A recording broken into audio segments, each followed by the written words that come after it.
an Unspoiled Network podcast. This is Spoil Me, covering A Wizard Abroad, chapters Enniscary and Under the Hill. In these chapters, we find out that, indeed, Nita's aunt is a wizard. Also, that cute boy that she's got kind of a thing for, wizard. Also, there are fairies. I didn't get little people, but I got fairies, and that's pretty good. And Ireland is a mess. Welcome to Spoil Me.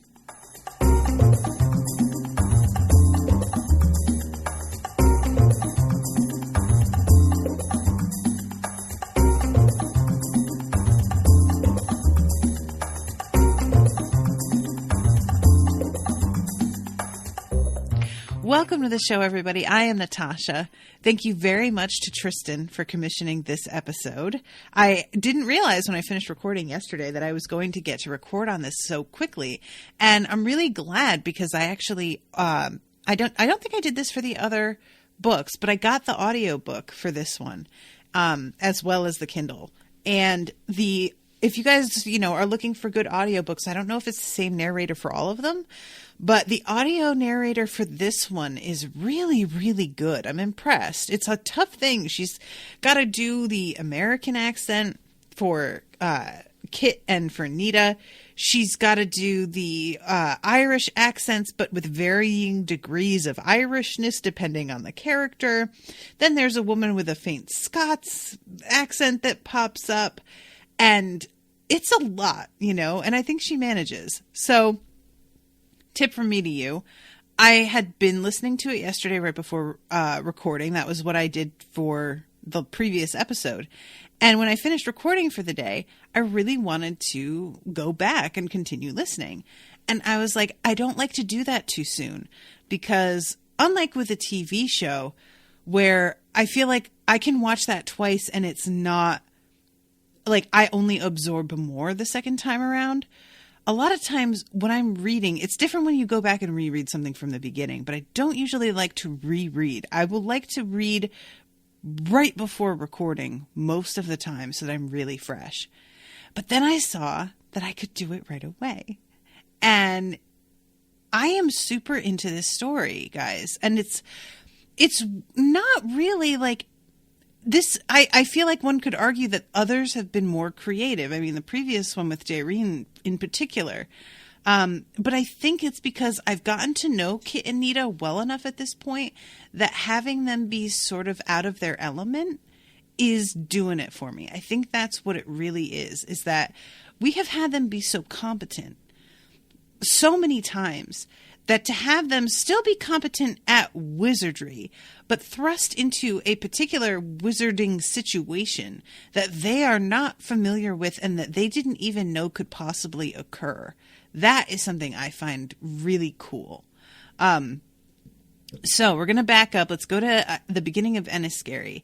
And reminder that Nita had just the previous night almost been eaten by dire wolves.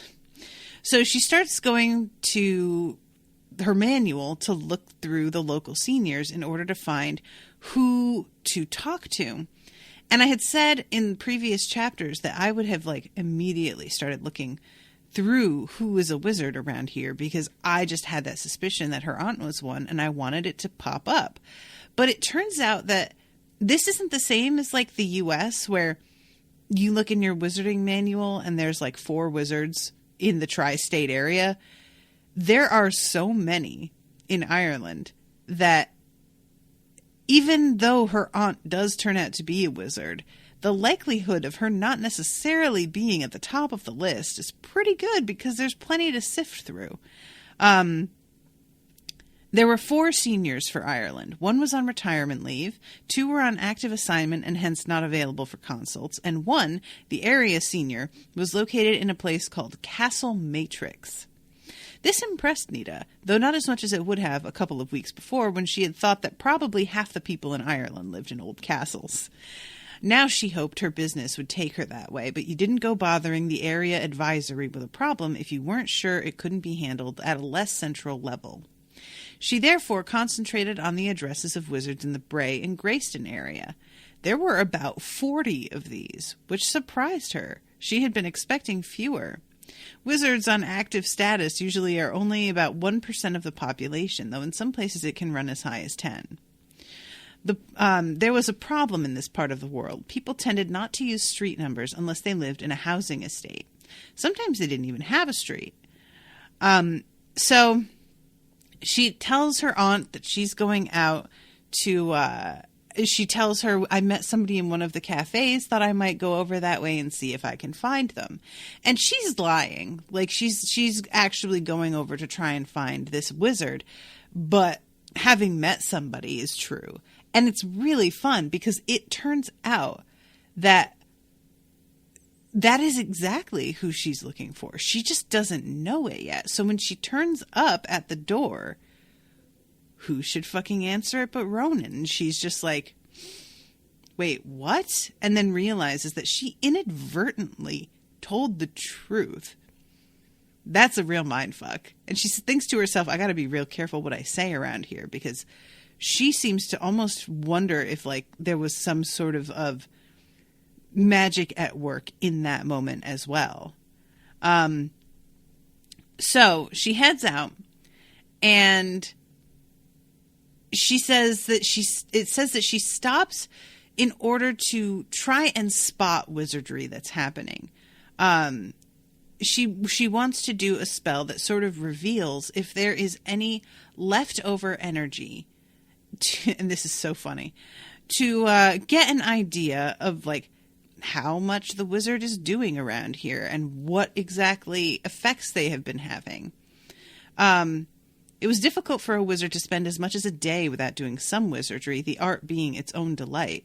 She opened her manual, and she stood there under the trees in the summer sun, and quickly did the spell that showed one whatever active wizardries were working in an area.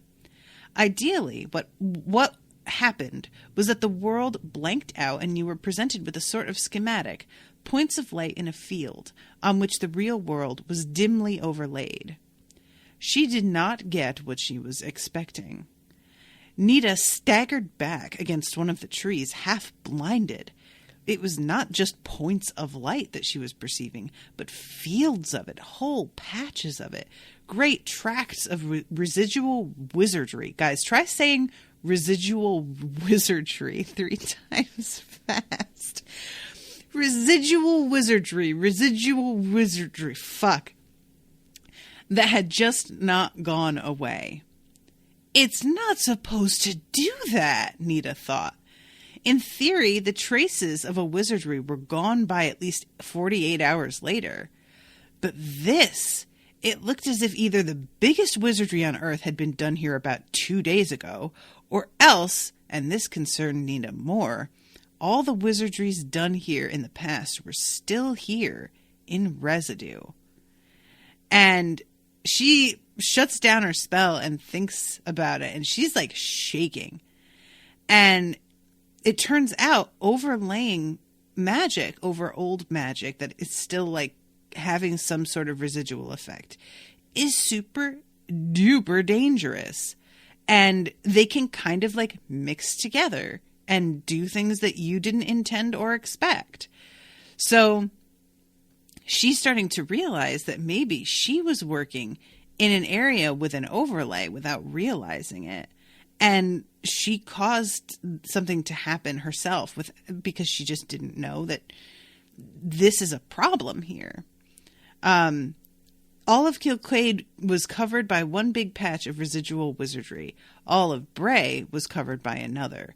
There was, in fact, very little open space in this area that had not had a wizardry done on it at one time or another. She thought with horror of what might have happened had she done a teleportation spell closer to a more heavily overlaid area like Bray. It was not a pleasant prospect at all. I think it's significant that it didn't really occur to her to do that too. Like when she went to Bray, she just decided that she would take the bus down, and then she was choosing between the bus or walking home. I don't feel like it even enters her mind to do a teleportation spell. And I feel like that has to be purposeful. That like something is letting her know subconsciously, no, don't do that. And I don't know if that's, my imagination, just my headcanon or what, but I like it. I'm all right with it. So she finally finds the house, and she has a bit of an attack of nerves and doesn't want to knock for a minute, and finally does. I really enjoy her having this anxiety because this is such a real thing. It's so crazy, guys. I really appreciate, this is something that's sort of like, people make fun of it, but I really appreciate that social media has opened my eyes to just how many people suffer from anxiety from doing basic tasks that require social interaction. Because it's always been an enormous anxiety for me. And it's kind of funny because I think a lot of people look at me and look at what I do for a living and how outgoing I can be. And they think that for somebody like me, it's no problem. And I think that I am an extroverted introvert because I just really have trouble making a simple phone call to someplace to find out information. I really have trouble going into a business that I'm not familiar with to ask questions about something that I've never had to deal with before. It is a difficult thing. And there are so many opportunities to either show your ignorance about a subject to a point that can be maybe like not even necessarily embarrassing. I'm not even worried about that. It's more that I'm worried about being taken advantage of and inadvertently showing that I am a real rube. And I just really like, there's a lot about those kinds of basic moments that I think about how much we can do nowadays and all of the access that we have with barely any person actually involved. I can go pick my groceries up or have them delivered, and either way, I'm only dealing with one solitary soul. I can order things online and never even see a delivery person at all. I can do so much without having to involve another human interaction, and I do. When I find out that the place has online ordering, even if their food isn't necessarily as good as the place that I have to call for ordering, I will often still pick the place with worse food because I just don't want to call. I don't want to talk to a person. So yeah, this spoke to me. So Nita finally goes up and rings the bell, and Ronan opens the door. And guys, can I just say, I fucking love Nita's slow realization that she's got a crush on Ronan. I love that she doesn't fight it necessarily. It's more that she's irritated because it's like really inconvenient.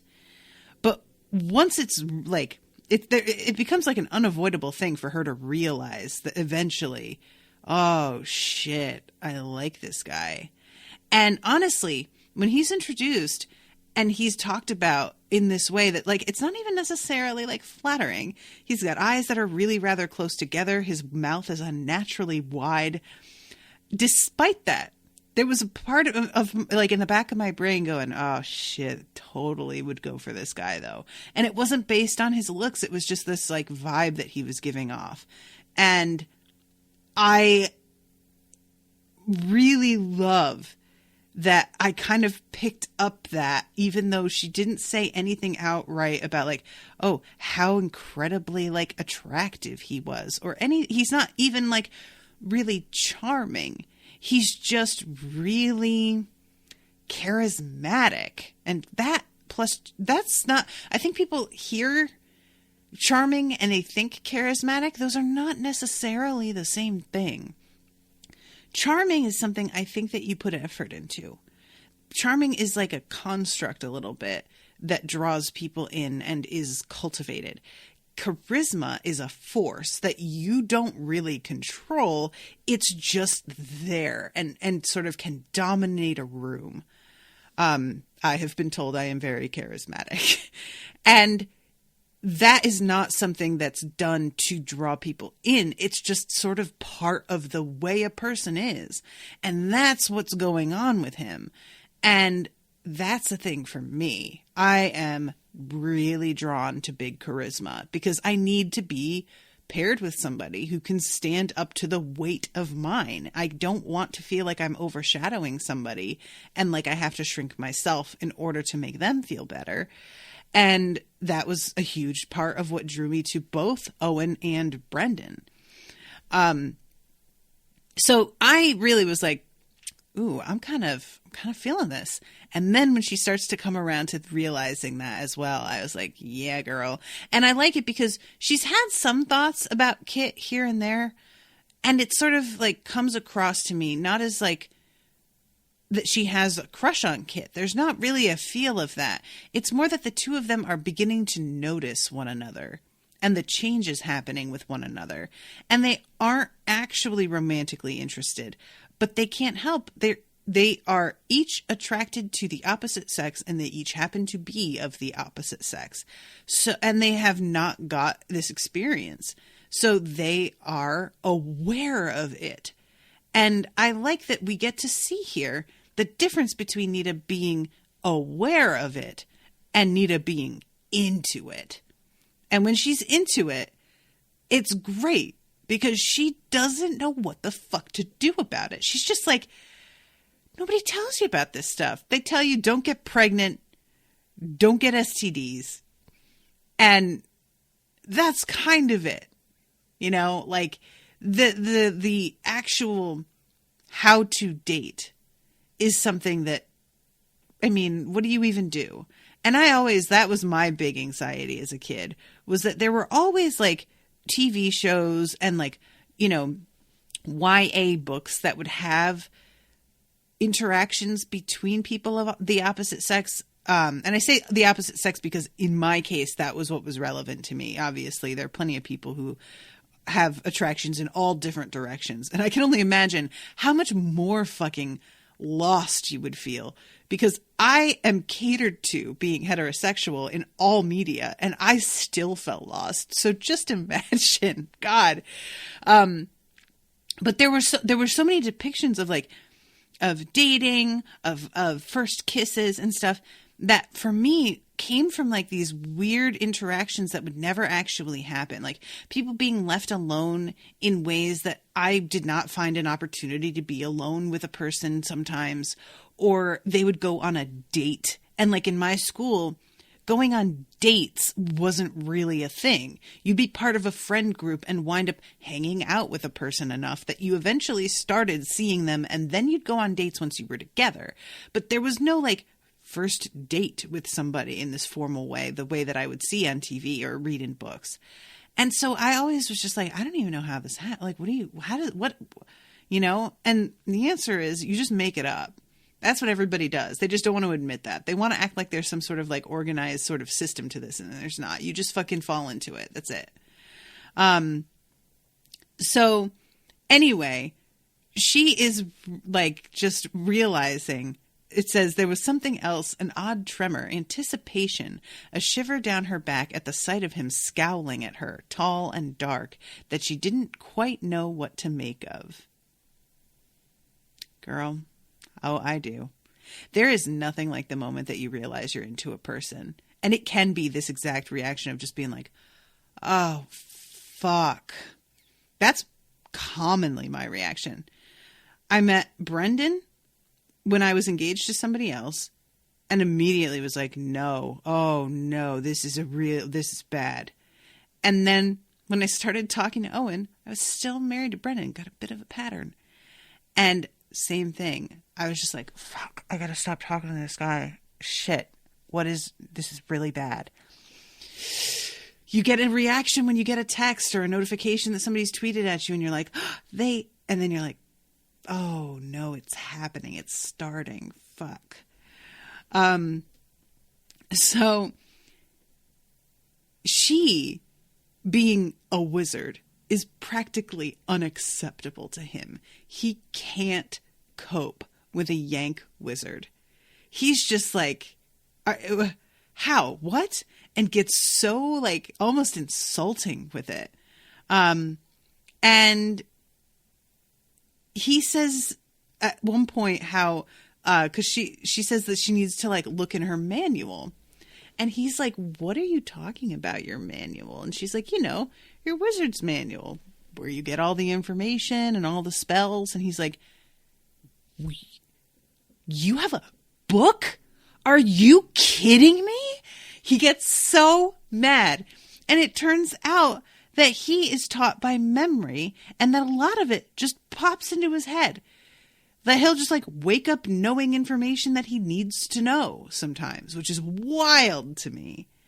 And then she talks to him about going sideways, and Ronan is horrified and says something about how they're not allowed to do that. And she's like, I don't know what you guys have cooked up over here, but I couldn't help it. It just happened to me. And I love this in particular because that is so interesting, that because they cope with this so much of the time, going sideways, it's not that he doesn't know what it is. Of course, he knows more about it than anybody. And probably they have like some precautions in place that they sort of take for granted, maybe, that it's like second nature to keep that from happening to you because it's such a constant danger around here. But her coming in from the fucking United States, not knowing, this just keeps occurring because she isn't prepared. She doesn't know. And I can't help but wonder, this combined with the fact that everything is slow around here, maybe that's why the powers that be decided to bring a fucking American in, because they just don't move fast enough. They keep trying to do like, these quorums to talk about things. And, I'm saying slow. It's really not that slow. They have to talk for about a day, maybe a day and a half, and figure out what they want to do. But for Nita, she's just kind of like, we should be able to figure this out, just the two of us. Why can't we just do whatever needs doing? And I feel like Nita's been placed here to like mix it up a little bit. So anyway, so he is talking about how Kilquade is supposed to be comparatively quiet, not like Bray, because where she's from is like Kilquade is where she got almost like run down by wolves. She says things have gotten very unquiet. Do you have a senior around here that we can go talk to? So they head up to Enniskerry. And on the way, they just kind of snark back and forth at each other about the different ways that they do magic. He feels like Out of a Book is like a little bit too easy. And she says something about how like, they have more to deal with in the United States probably, and therefore are given manuals because there's so much more information to sort out. Whereas Ronan feels like, you guys may have more sheer volume of information, but our area is definitely more complicated. So I don't want you going around acting like you have the monopoly on difficulties. I really loved this. I loved them butting heads about really basic stuff like this and how differently it works between the two places, So he talks about how they like, look, let's not fight over details. Are there a lot of you working around here? No, not a lot, really. We don't seem to be able to keep a lot of ours after 18 or so. They emigrate to England and the States. There's not much work here. You may be a wizard, but you've got to have a job, too. You can't make food or money out of nothing. The universe doesn't allow it. And Nita, like, first of all, I don't know if we knew that you can't make food or money out of nothing, but good to know. I think we did know that, and that's part of why Doreen had to make a hole into her fridge at home to get sandwiches. And Ronan then is just like, but there's still a fair number of locals. Can't understand why they put you on active all of a sudden. And she doesn't really want to talk about it, understandably, because she's been through a lot. And he maybe doesn't understand just how deep that is. So they get on the bus and head over. And there is this old lady who is, what's her name? I'm trying to find her name. I can't find it, guys. What's her name? Because she just keeps calling her the lady, the American senior, Mrs. Smith. It might be Smythe. It's not a Y. Might be Mrs. Smythe. She says that she thinks things are beginning to act up because they're coming up on Lugnasad, which is like a harvest ceremony. And they are talking about how there is a problem with the rain, and then they're going into a drought, and that maybe that's an indication that other things are going wrong. And she says, I think we're going to have to get together and discuss the matter. And Mrs. Smythe says, you come from a very energetic school of wizardry. I appreciate that, but we do things a little more slowly here. No, we need to call the local wizards and the area supervisors together and discuss what needs to be done. It'll take a day at least. And she says that she doesn't really know what it is that they will decide.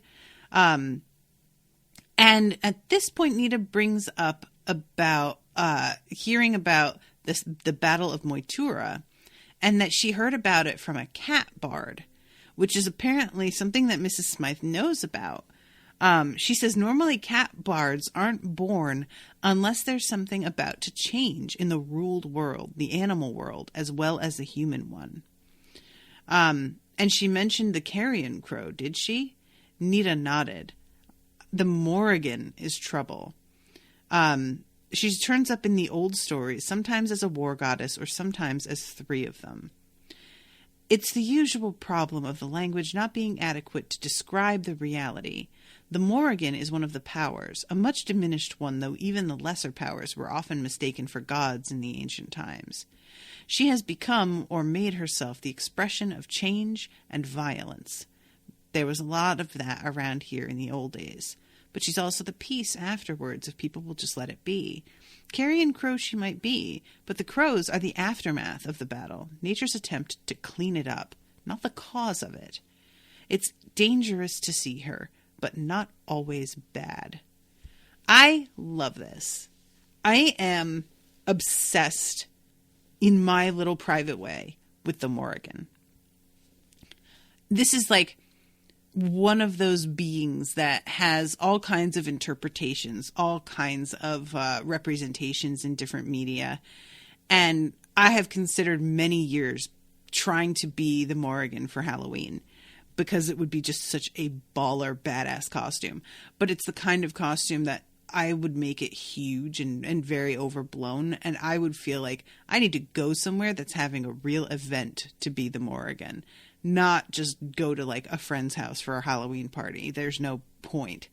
So I'm sort of like low-key waiting for my time to do this.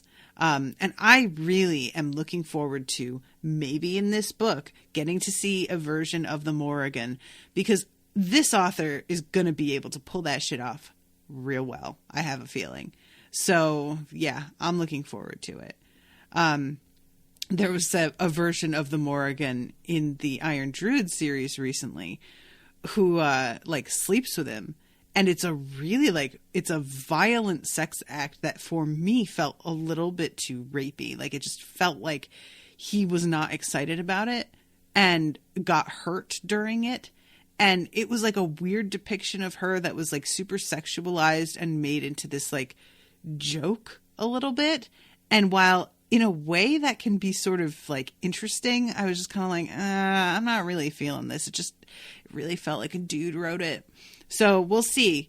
Okay, let's go back to Nita's talking about like the things coming in from sideways. And Nita says who was following them. Mrs. Smythe looked at her. I see by the knowledge that you have had a certain amount of dealing with the other. the head of the Fomori, the lone power. I should say, a dangerous amount of dealings with it. I don't deal with it, Nita said. Against it, possibly. I don't think you need to doubt which side I'm on. Are you saying that you think I'm attracting this trouble? Wizards do not tell white lies to make people feel better. Mrs. Smythe said nothing. Well, if I'm here for that purpose, I'm here because the powers that be sent me. If I'm a trigger, it's their finger that's on me, not the lone one's. The lone one can't move wizards. You know that. I do know that, Mrs. Smythe said. There have been changes in the lone one recently, and you had something to do with those. Something, Nita said. Ronan looked at her, and then back at Mrs. Smythe. Her? She was involved just now in the Song of the 12, Mrs. Smythe said. Ronan looked at her wide-eyed. She was also in... Well, never mind. It's a distinguished start if you and your partner survive, of course. Wizardly talent is usually tested to destruction. And she asks about her sister, and apparently can tell that something is going on with that. So I really, really enjoy this because it's Ronan getting to see that Nita is not to be fucked with and that she is involved in some real shit. So he's out here trying to act all fucking tough. Like, we don't need you. Well, maybe you need us a little bit, though. And they talk about the objects that were used to, like in the Battle of Moitura, that they don't actually have them anymore. Like what they've got are in museums, and because people don't actually believe in them anymore, they have lost the power that was imbued in them. And even, you know, it took like, I think she said it took years for the power that made them to imbue them in the first place. So yeah, there's like just, these were items that were so crucial to winning that they almost weren't even enough. And these were enormously powerful items. And still, they very nearly lost. So it's just, things are kind of dire right now. So Nita and Ronan, they leave. And I love this moment so fucking much, y'all. I love Nita so much right here. Nita says she's not much like the seniors at home, except she's as tough. And Ronan is like glaring at her. And he says, just because she's not like your precious seniors, he said. And she snaps. Ronan, just shut your face. You think you're the hottest thing on wheels, don't you? You've got a chip on your shoulder the size of a 2x4, and you better do something about it before it ruins your wizardry. And I'm not one of your little herd of head nodders, so don't waste your dirty looks on me. You don't like the news, that's just tough. Girl, yes. I love it. I just cannot tell you all. This is one of those problems, actually, because a lot of girls when they're younger can't figure it out. Why it is that guys that they're not interested in will follow them around and just dog their steps. But guys that they like, that they try and be like agreeable with, don't really seem to notice them very much. There is just an obstinate thread in people a lot of times that gets intrigued by a little bit of challenge. And there have been so many times where I was talking to a dude who like approached me at a bar or at a club, and I would be withering in my assessment of him right away. And it did not make them go away. If anything, they seemed to be like, they were laughing at themselves as much as I was, because they were just like, wow, you really got that right. Now I want to talk to you. And I wasn't trying to neg them. I was genuinely trying to make them go away.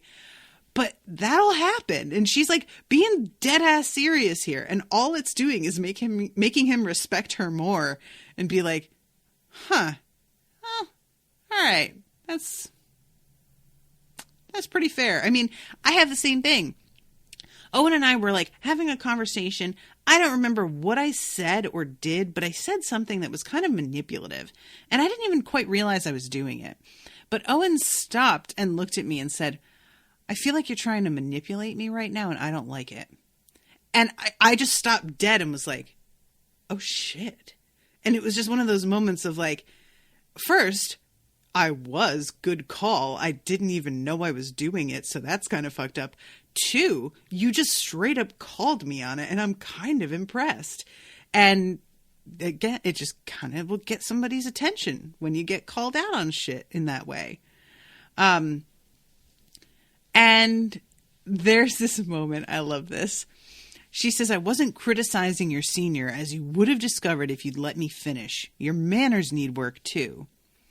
And what else needs work? He said, that same odd, soft tone. She just looked at him and her insides roiled. That dark regard was disconcerting when it was bent hard on you. Worse still when he was smiling. He really is pretty cool, she thought, somewhat to her own horror. Oh, I love it. So finally, she is like, okay, I gotta go. Like, she kind of spaces out thinking about this for a second. And he's like, dude, you still there? And she's like, yeah, sorry, bus is here. Gotta go. So he goes downstairs and she decides that she's going to walk because she doesn't want to be around him anymore. And she walks and is thinking to herself that, heaven help me, that's what it is. I've got a crush on him. It was funny to want someone to whom she also wanted to give a few good kicks. Yeah, relatable. So she hears something moving around in the hedge as she's walking, and out comes the little fox. And the fox is basically like, hey, I owe you one because you helped us get out of the way when they were having the hunt. There is one of the powers nearby working. And according to the way things go, if you catch them at their work, they have to help you. But you have to catch them first. And so he's letting her know that there is somebody around. And I am absolutely dying to know who that is. I keep thinking it's the woman who was doing the shoes on the horses with the forge.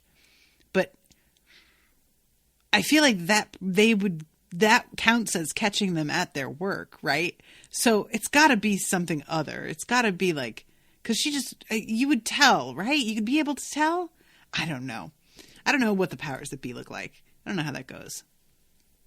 So she gets a call when she gets home from somebody looking for her aunt. And her aunt has just left and walked out into the fields. And she follows her aunt to give her this message because the person said that it's very urgent. And she goes running after her aunt. And it's so great. She was rather surprised to see her aunt take the rake off her shoulder and bang the wooden end of it into the ground. She was even more surprised when the little hill split open and her aunt walked into the fissure. Nita stopped and stood very still, and her mouth fell open.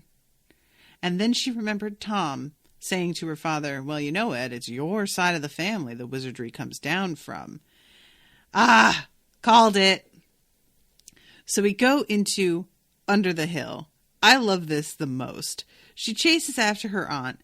And initially, when her aunt turns around, she's just like, fuck, I can't believe you fought. Like, she thinks that she's kind of given the game away.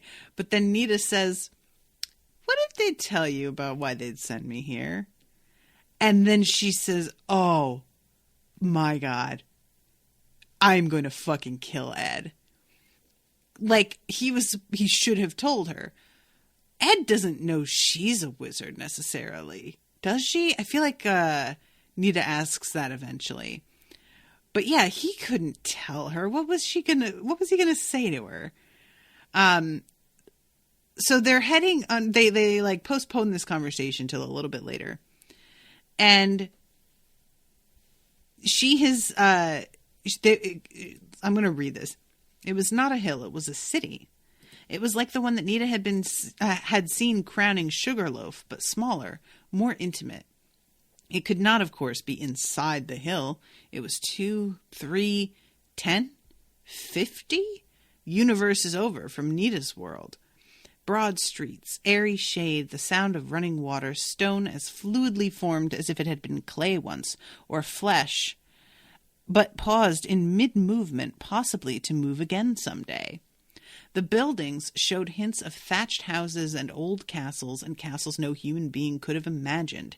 Hints of architecture Nita recognized as extraterrestrial from her travels. Apparently, the builders had had connections elsewhere. The light was different, too. Harder, somehow clearer than the light that rested on the fields around Aunt Annie's farm. Things seemed to have sharper edges, more weight, more meaning. Nothing here needed to glow with magical light or anything so blatant. Things were too busy being real, more real even than the real world. It was a slightly unnerving effect. I dig this, and this is one of those things that I'm not entirely sure if you were to try and do these books on screen, how you could ever get anything like that across, if you would at all. And I must say that, like, as much as I enjoy the way that the Fae are involved in the story in Dresden Files, I really prefer this description of things in terms of it being, like, feeling more real and solid, because all of it sort of seems to differentiate the Fae and the Never Never. Is the Fae are exceptionally beautiful people, all of them. And the Never Never, anything can kind of happen. You don't know, like, whether gravity is going to keep working the same way. You don't know whether, like, the combustion from pulling the trigger on a gun will even work, because there'll be different areas where maybe gunpowder isn't, combustible. There's just a lot of things that, like, it's kind of up in the air what happens, what goes. And this, I find to be a much more compelling, interesting idea. So her aunt tells her not to eat or drink anything. And I love that Nita is just like, no shit, no tea, fucking finally. I would love to have a conversation in which I don't end up... I keep wondering, like, if it's caffeinated, these people must be fucking hitting the ceiling at the end of the day. Like, it's gotta be herbal, right? I can't handle that much caffeine, though. I'm a real lightweight when it comes to that. So her aunt asks Nita where she was last night. And Nita says, I was out with some very, very large things that should have been wolves, but weren't. And at this point, Nita realizes that they're talking about the she, that this is who they're going to see. And Nita asks her aunt if she sees them often. And she says, often enough. And I'm like, yeah, I bet. However, when you share common ground, sometimes you need to have a good long chat. That's what this is about. So they come to the heart of things. There were 12 trees in a circle, and 3 bright chairs under the trees, seemingly resting on the surface of a pool of water. Or rather, the chairs on either side of the central one were true chairs. The central one was a throne. The trees moved in the wind, and the shadows thrown by their branches wove and shifted on the surface of the bright water in patterns that seemed to Nita to be always on the edge of meaning. People stood around and watched from under the shade of those trees. Tall people, fair people with beautiful dogs at heel. Handsome cats sat here and there watching. Unconcerned birds sang rainbows in the trees. Nita tried to look at a few of the people and found it difficult. It wasn't that they were indistinct. They were almost too solid to bear, and their clothes and weapons, in an antique style, all shone with certainty and existence. I love this writer. What a wild idea. I love it. So Annie greets them, and Nina does her best to follow her lead and be as polite as possible. And Aunt Annie basically is like, hey, so you want to explain why my niece got chased by something? Because, she's like, I thought that we had an agreement that if you saw some shit, you would let me know. and that way I could do something about it. And the woman says that we had no warning ourselves. And Annie's like, all right, let's say I accept that. What do you think is happening? Because that's a big intrusion to have no warning of. And she says, if you didn't get a warning either, that means that we've got some serious trouble on our hands.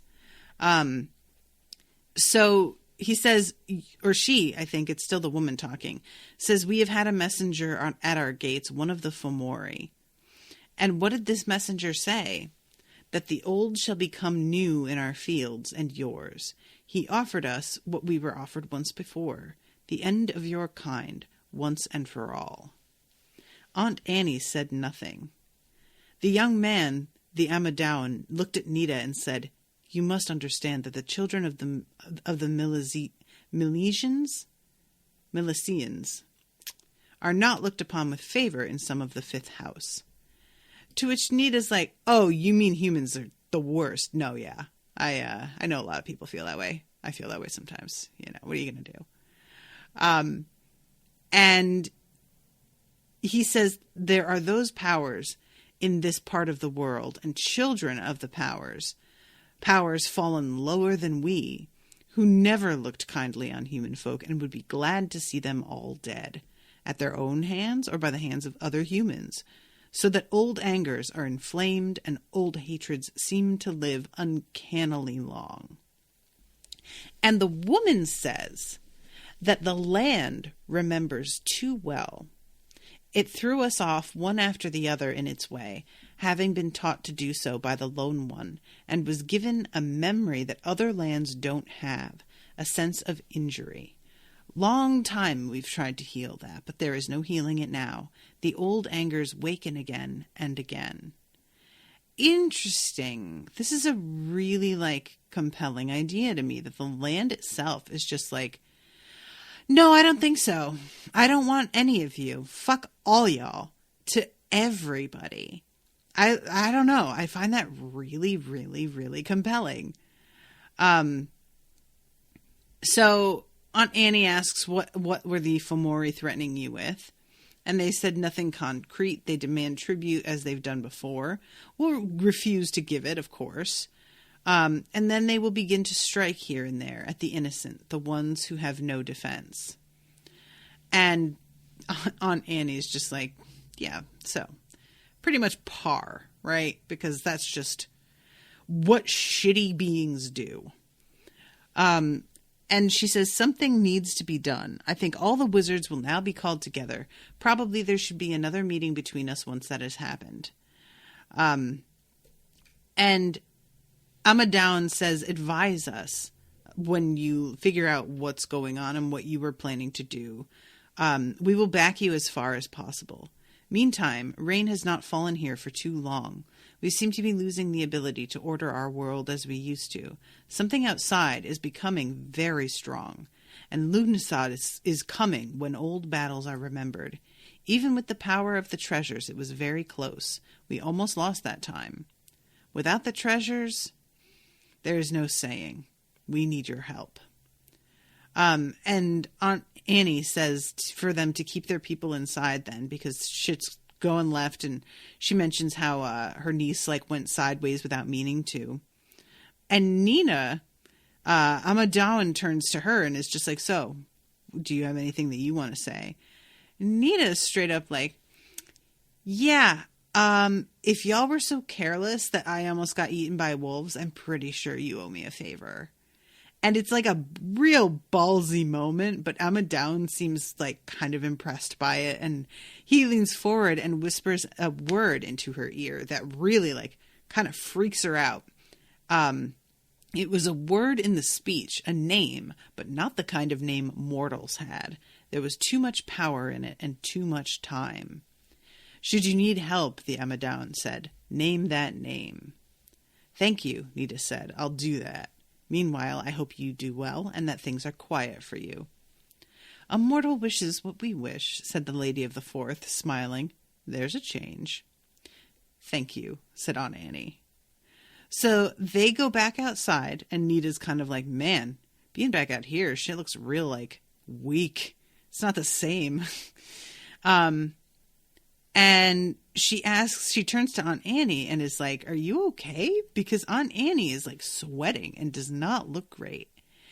And she says that it's a strain to talk to them because they don't see time the way that we do. To which Nita replies, that's weird. I kind of liked it in there. And her aunt's like, yeah, they like the young because they are more easily adaptable. And I think that I also make them uneasy because I'm a little bit closer to death and they don't like being reminded about like mortality. Which makes a ton of sense. And I think that's a really neat idea too. So then they start talking about how, surprise, Nita's a wizard. And her aunt is starting to put the pieces together and is like, oh, they said you were getting a little too involved with somebody named Kit. That's got to be your partner, huh? And later on, she still asks, were you guys like hooking up? Is that what was happening? But it seems here that she's realizing that there's something else going on. There's another layer to that. Aunt Annie says, I was never able to tell my parents about the fact that I was a wizard, so you're lucky you can tell yours. To which Nita's like, I mean, even with them knowing, it doesn't really make things easier. So she starts asking about the fact that here in Ireland, they are going to be forced to move so slowly. And her aunt is just like, there's just, it just goes so differently here. She says the Native American magic was much more naturalistic. There was practically no overlay since their wizardry worked so completely in conjunction with nature. Over here, we're dealing with the equivalent of wizardly toxic waste, the accumulation of thousands of years of buildup. We take our time. We need to get everyone together to talk. So apparently Lughnasadh is a long stretch. It's not like a one-day holiday. It goes on for a couple of weeks. August 15th is the last day, and it's the end that we have to worry about. If we can dig a channel somehow for the power to flow and run off into, maybe we can make this work. And Nita's like, yeah, otherwise non-wizards are going to notice. And her aunt's like, girl, you've heard stories about Ireland. Non-wizards notice all the time. They are just much less fazed by it because so much weird shit happens here. And she urges Nita to not do the wizardry that she will be tempted to do because it's fun and easy and she knows how. So Nita goes back to her trailer and she's like, somebody is in there. What the fuck? And she opens the door and there is Kit. And she's like, what are you doing here?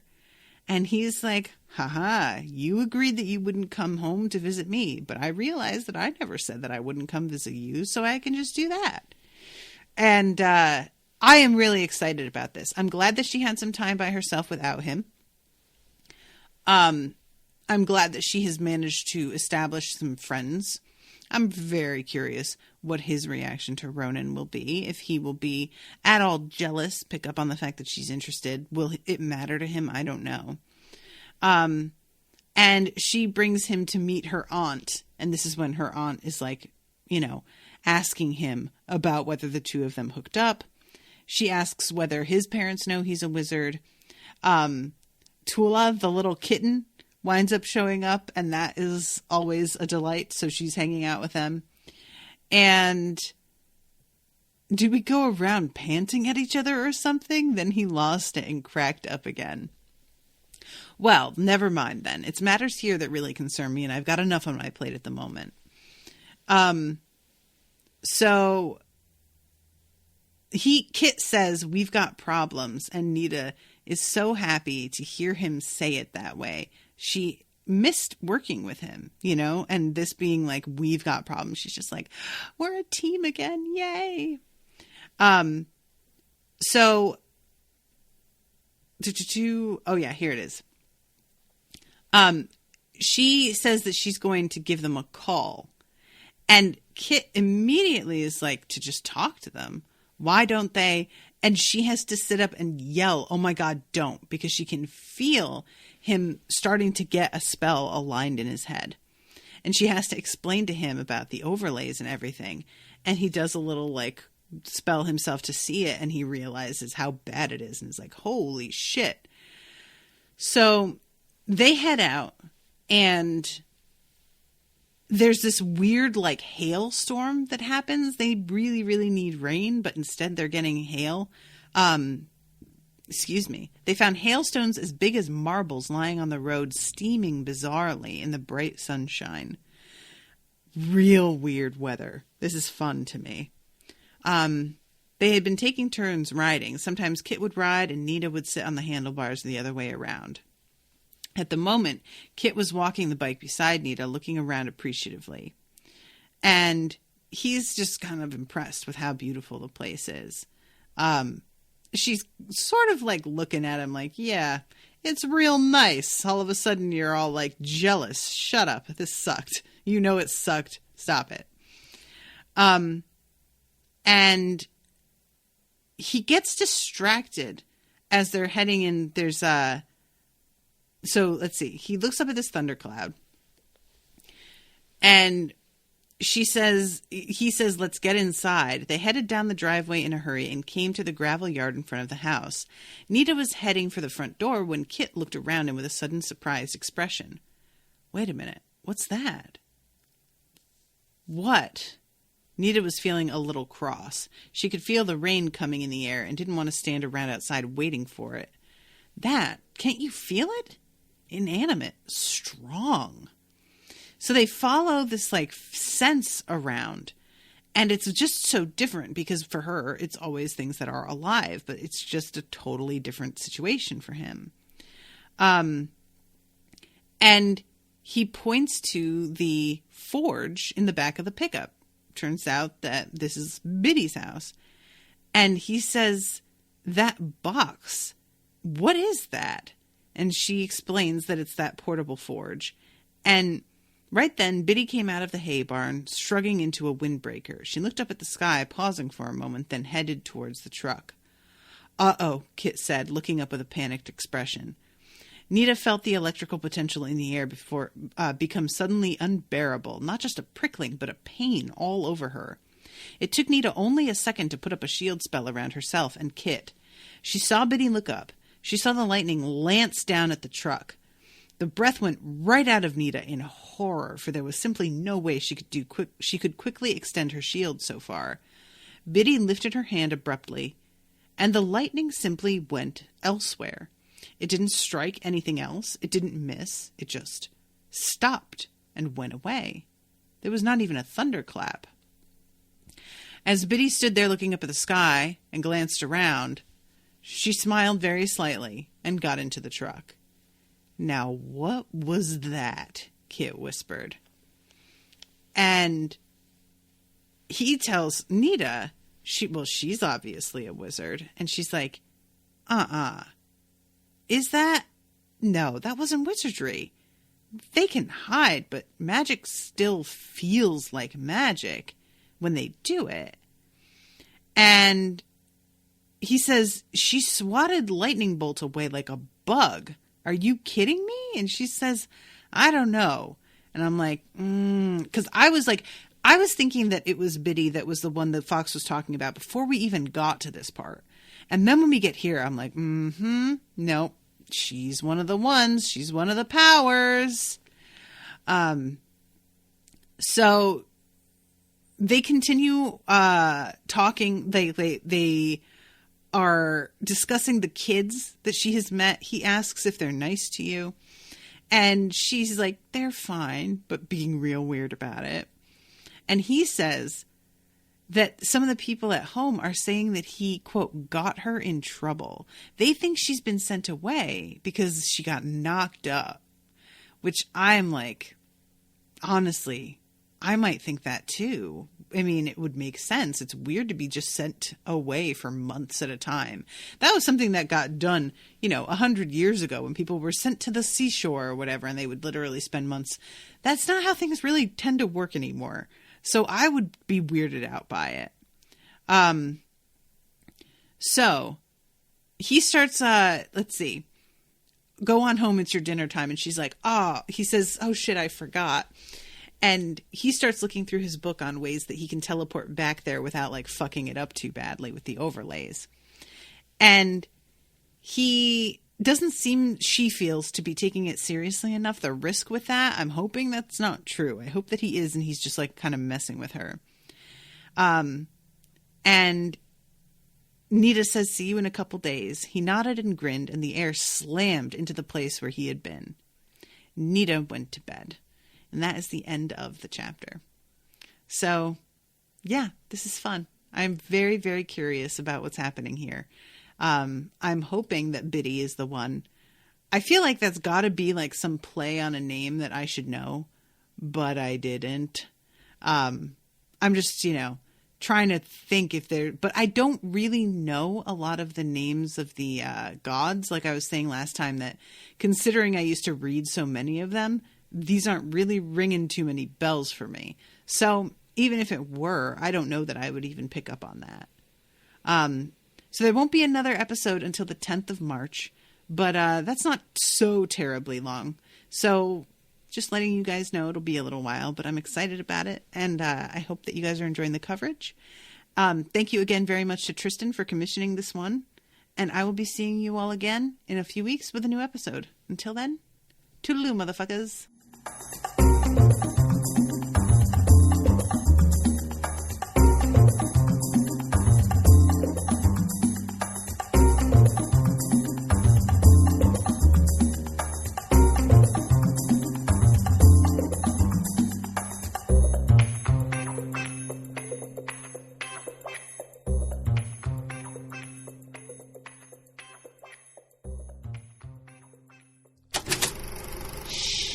That was an Unspoiled Network podcast.